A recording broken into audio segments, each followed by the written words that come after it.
folks. Welcome to the GreenCourt Connections podcast. I'm your host, Jay Bland, Chief Growth Officer here at GreenCourt. GreenCourt Connections exists to help connect our listeners on a deeper level with the hardworking folks that work in and interact with government agencies and court systems. We do have a very special guest today. She is bold. She is fearless. She's a very strong leader of people, and I've seen that in person. And she's one of the most respected clerks of court here in Georgia. In fact, we've had the pleasure of working with her at her current and previous clerk's offices. She currently leads one of the newest and most innovative statewide courts in Georgia. I want to welcome Angie Davis, a great friend of mine and the clerk of court for the Georgia Statewide Business Court. Madam Clerk, thanks so much for being here with us today. Thanks, Jay. It's an honor to be asked to be on the podcast, and I appreciate the time and opportunity to talk about all things clerkish and my role here, and what led me down this path. Great. Well, Madam Clerk, I know that you've recently dealt with some injuries, but I know you as a very active individual. What are your passions right now, despite the injury, and what's keeping you busy outside of work?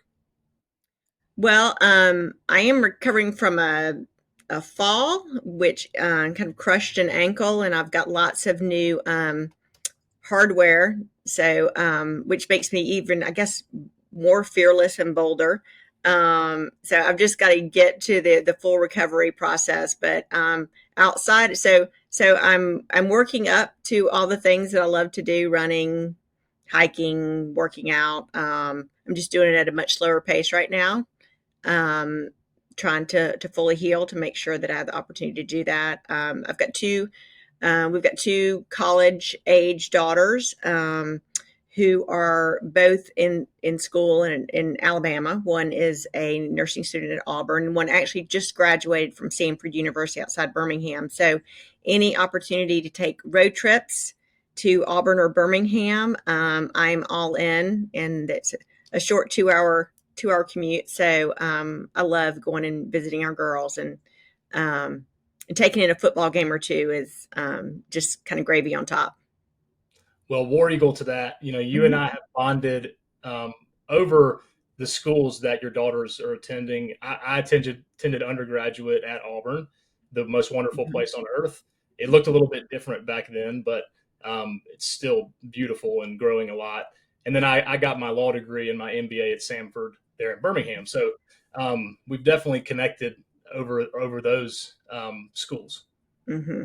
Both great schools, and our daughters have just really thrived at both schools, and very, very fortunate that they're there and they're working hard.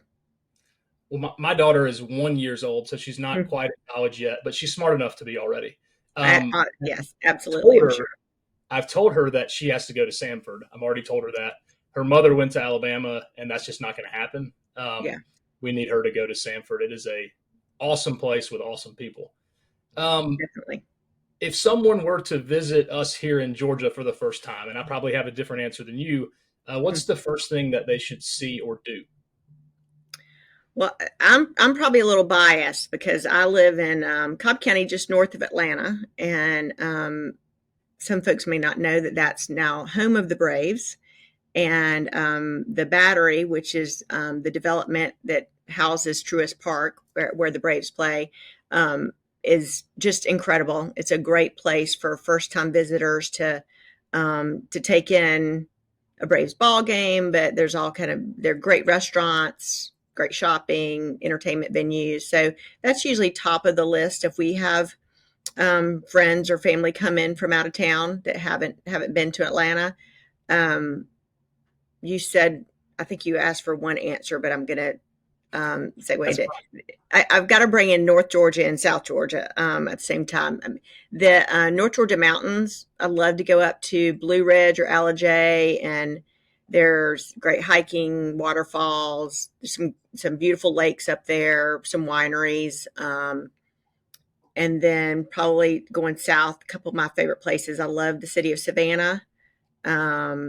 Such a fun place, also great restaurants, and a lot to take in there. And then St. Simons. Our family regularly vacations in St. Simons, love the beach, just exploring the city and Food seems to resonate throughout all these places, but a lot of great restaurants there too. A lot of our listeners are in the child support world, and one of our national conferences that we do every year. Last year it was in Savannah, so we got to host a lot of people and friends from across the country who got to experience Savannah for the first time. And like you said, what I heard from them is how good the food is and how good Yeah, the food was. yeah, and it's just got a beautiful Riverwalk area, and it's a neat city. Well, for folks who have listened to this series before, you've heard this question, and you know that my answer was I wanted to be a trash truck driver. Still hoping to get that job one day. But what was your dream job as a kid? My dream job, I would say, was probably a teacher.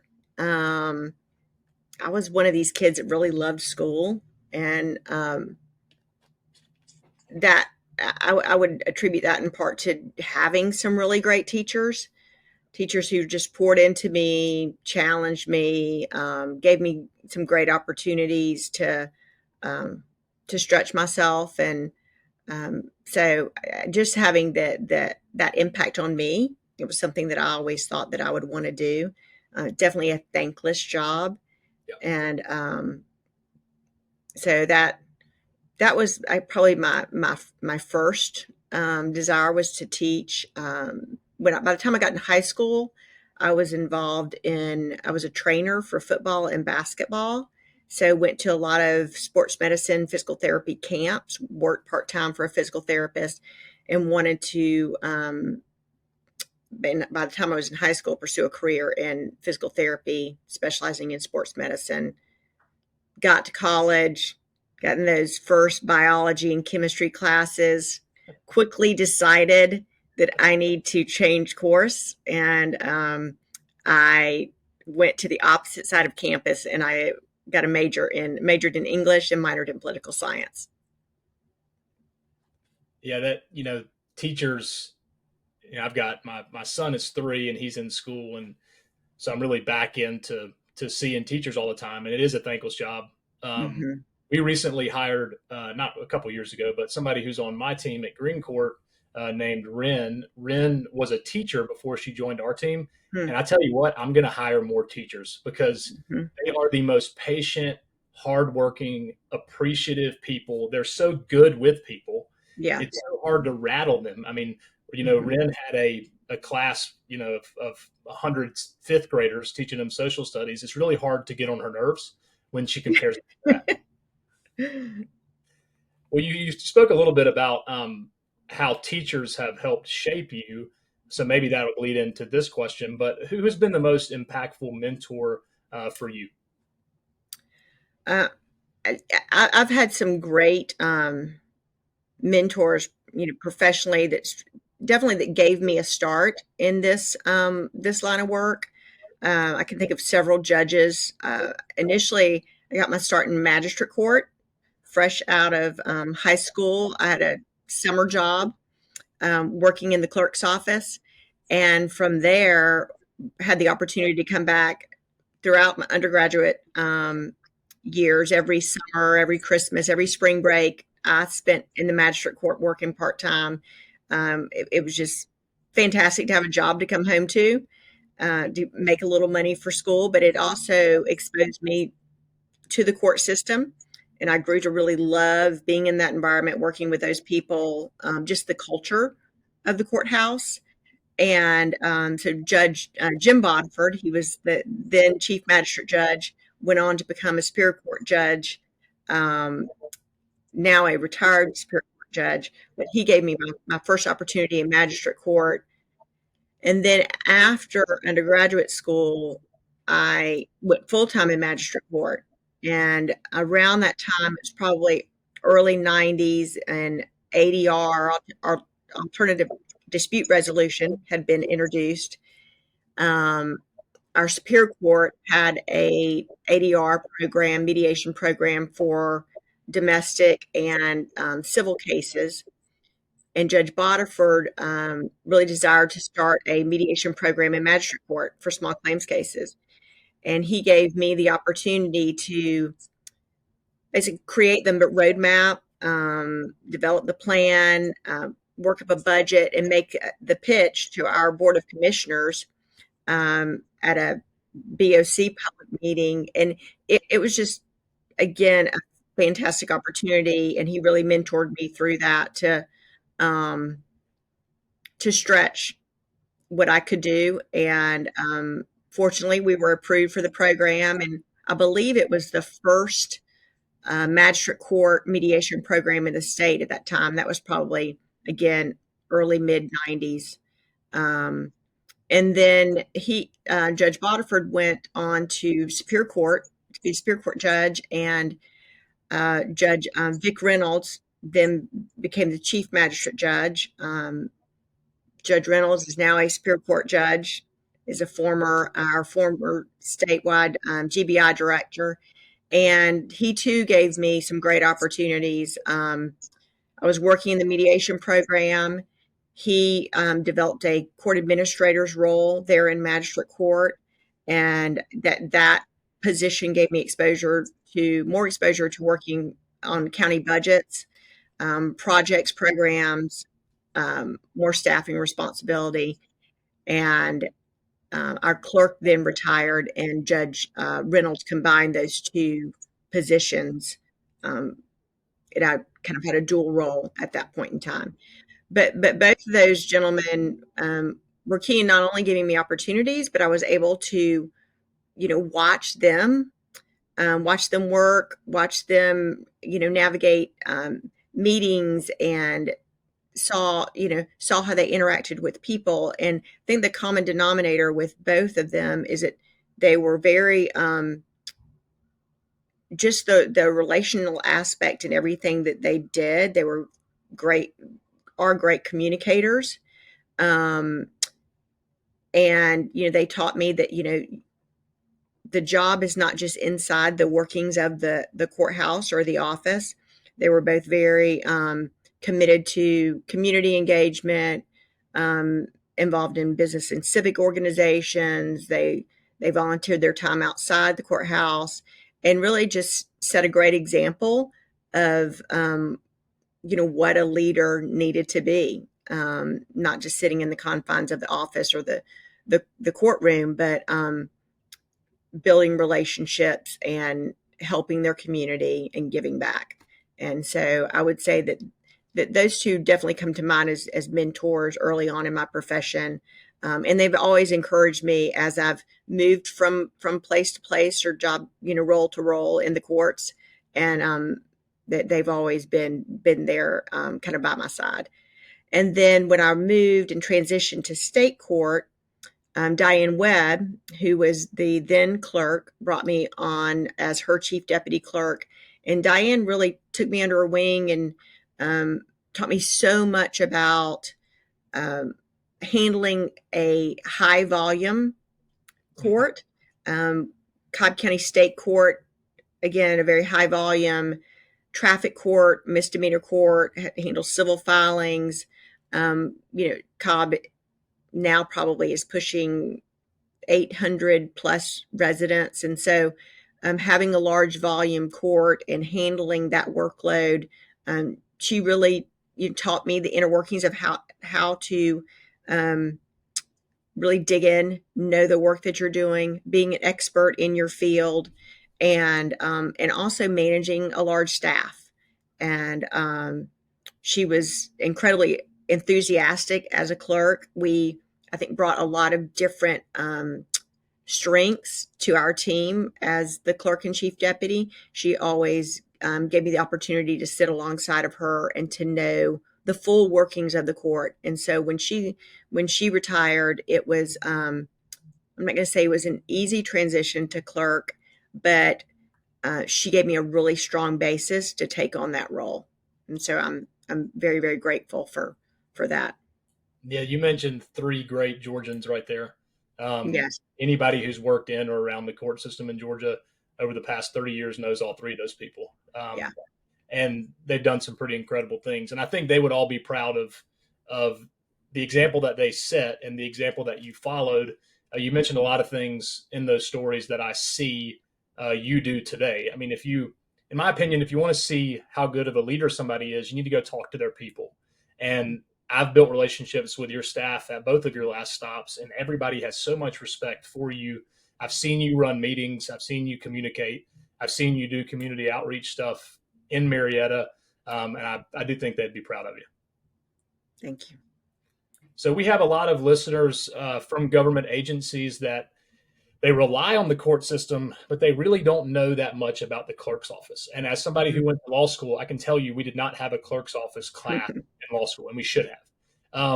From a high level, for our listeners out there who maybe don't know a lot about clerk's offices, what is the clerk's main responsibility? What do clerks care about? What do clerks worry about? Maybe just bring us into your shoes.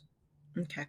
I think it's funny that you say that about not having a clerk's class in law school. We have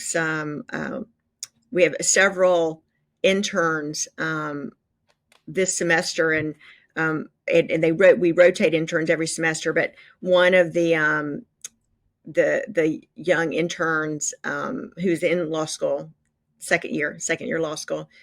When I met him, I think on the first day, he's a wonderful young man, and always asks really great questions. And you can tell he's, always trying to learn and know more about the organization. And so I think it was the first day he said, "So what does a clerk do?"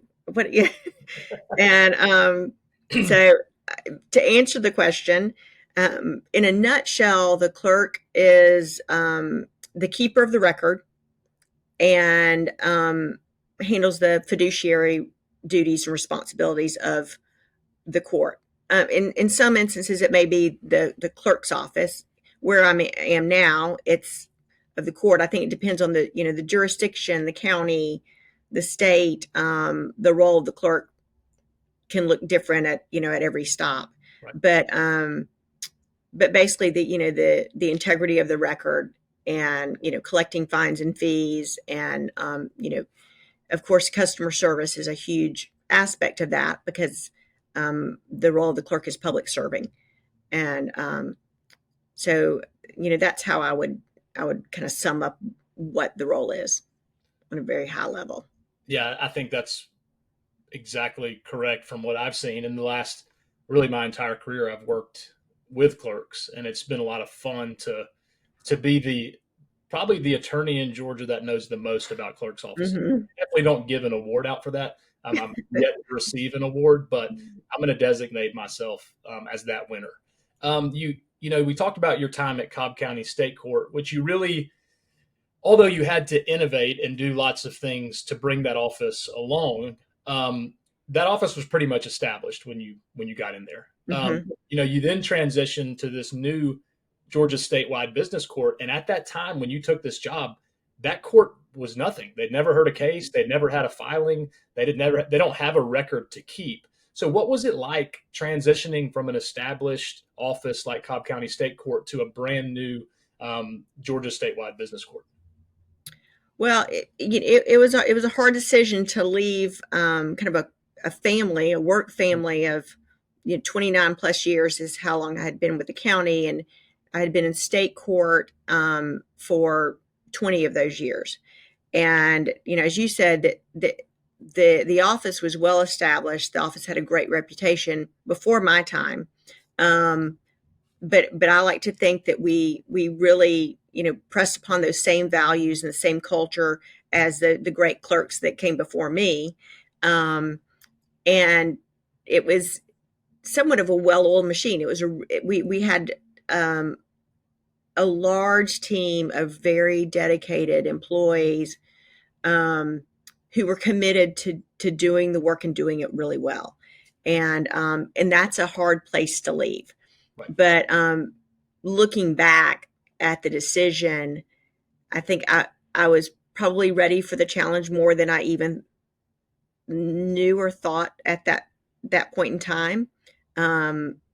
Leaving also presented some great opportunities for the people who worked alongside of me to move up through the organization and really be able to come into their own. And that's very exciting to see.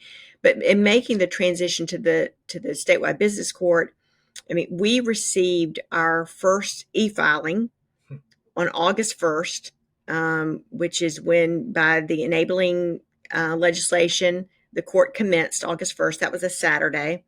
And I sat at this desk for the first time on Monday.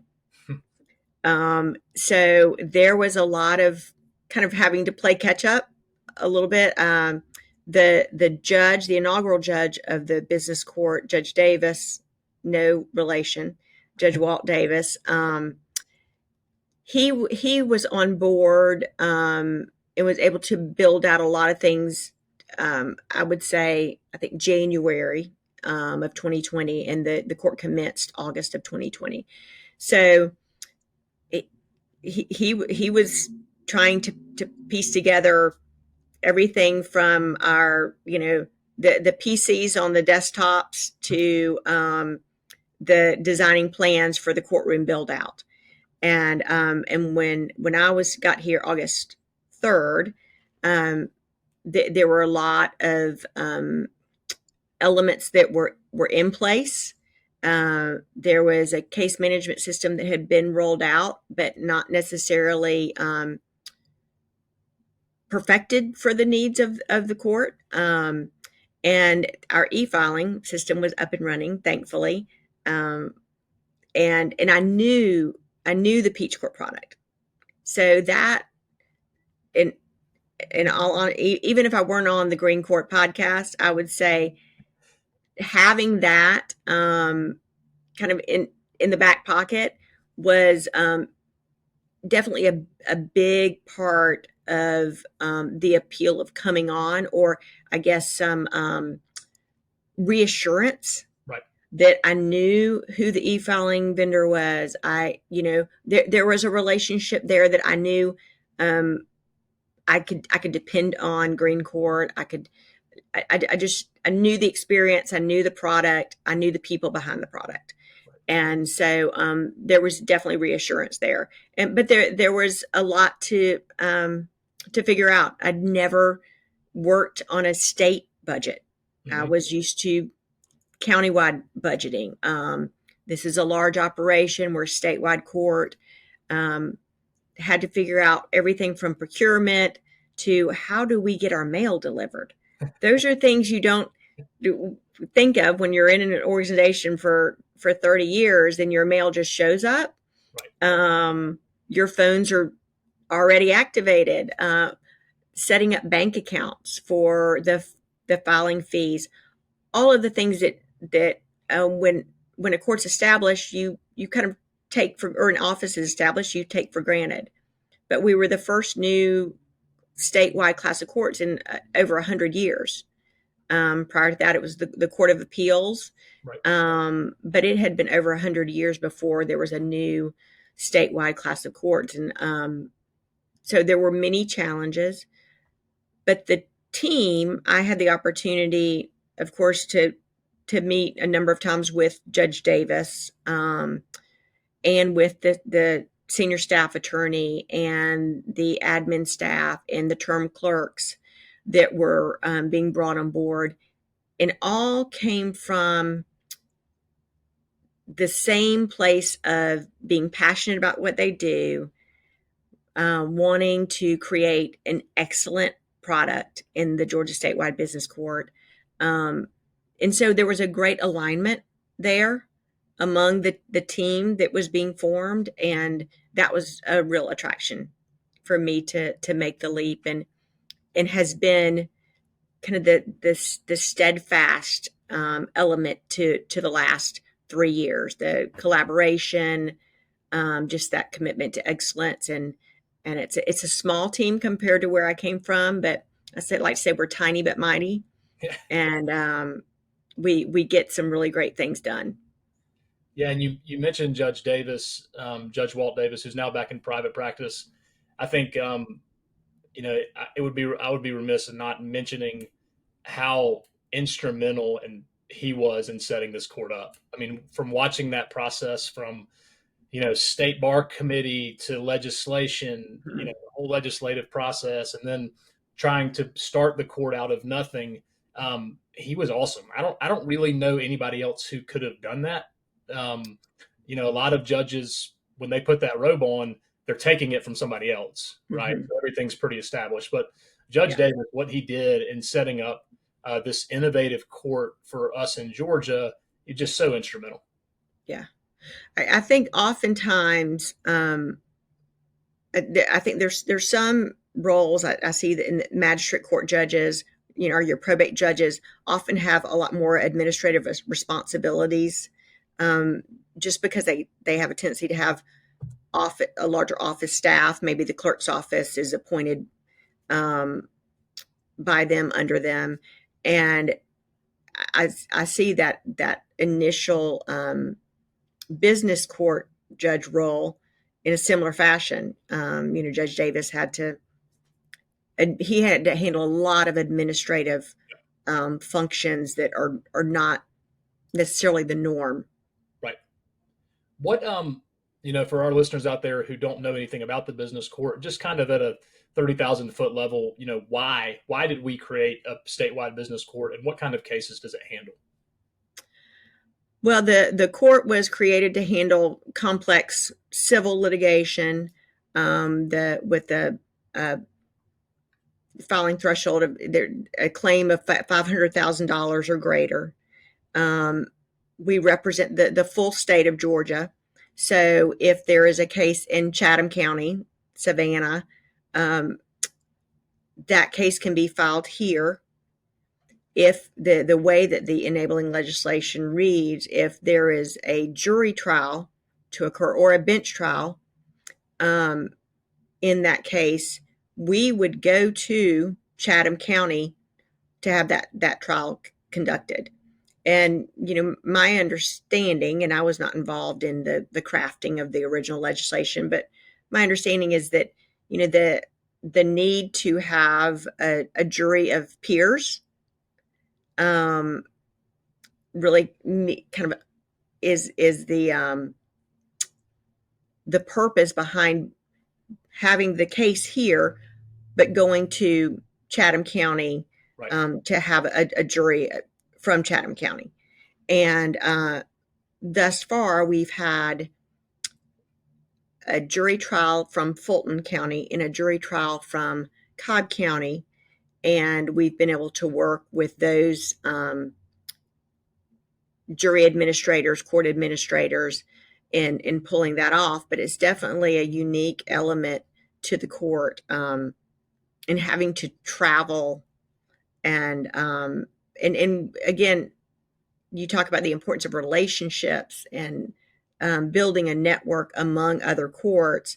That's a vital piece when we're going into someone else's home, right, to conduct a trial.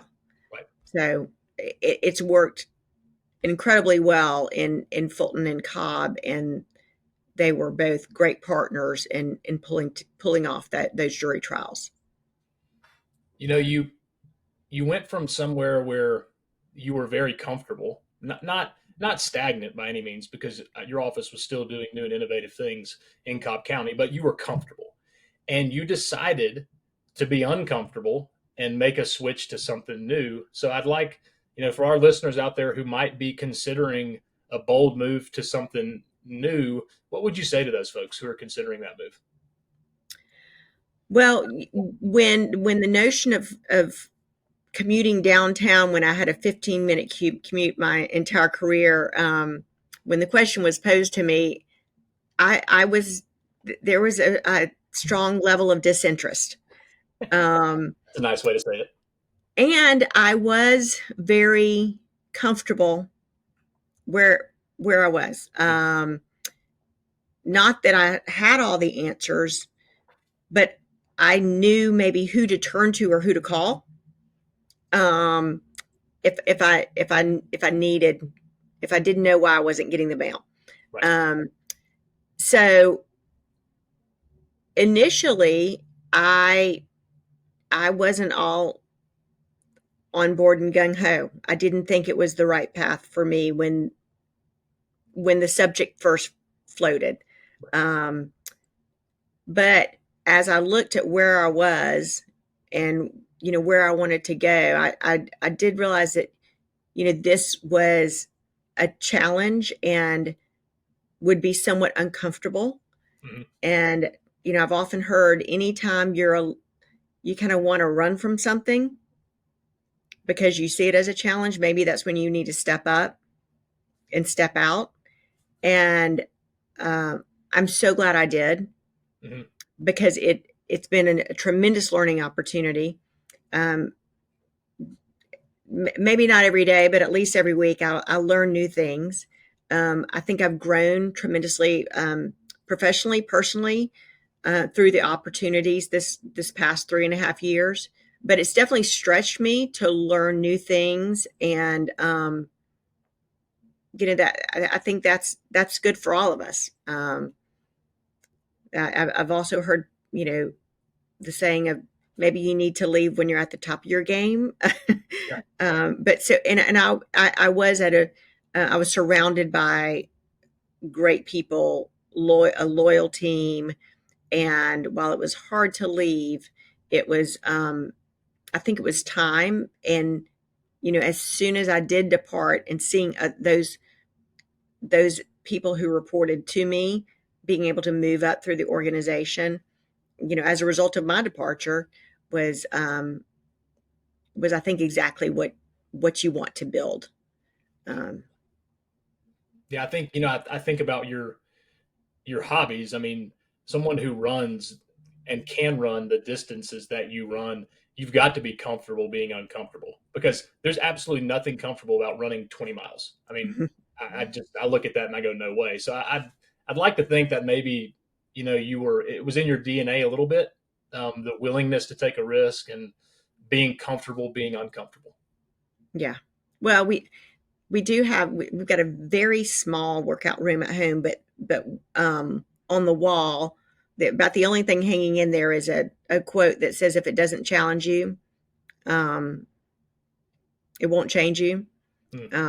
So I do think you have to put yourself into uncomfortable situations to oftentimes to grow.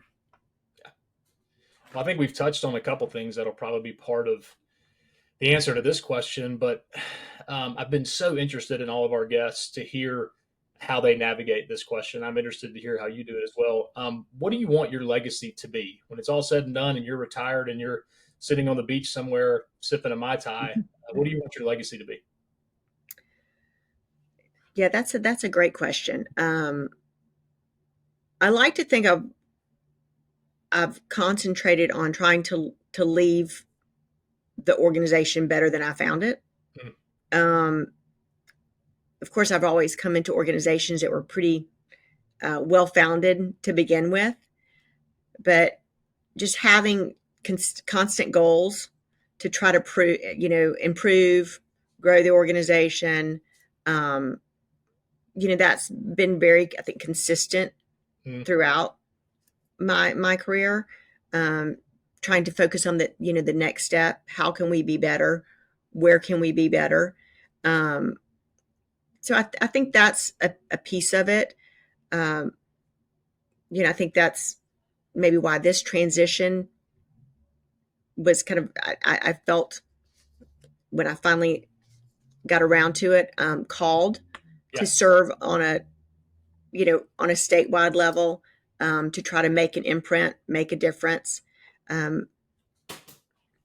But ultimately, I think I would like for the people who've worked with me or for me, the public that's interacted with me, that they've seen me as a leader that's competent, kind, leading with integrity. Those are really, really important values to me, and that the people around me have felt valued. Right. That and I've always tried to encourage staff to grow in the same way that I've had opportunities to grow. And so I hope that maybe that's the legacy. Yeah, absolutely. I think I think you're well on your way with all those things. I know you've got two daughters who are going to be coming into the working world, and I think they have a wonderful example on what it means to work hard. And as part of the Auburn Creed, hard work is part of that. So I know they're proud of you. And we've spent the last we've worked together for 6 or 7 years now, right? I think it's about. Well, we implemented e-filing in state court in 2014. Oh man, it's 10 years. It's those COVID years that you've lost. Oh my God. Almost 10 years. 10 years.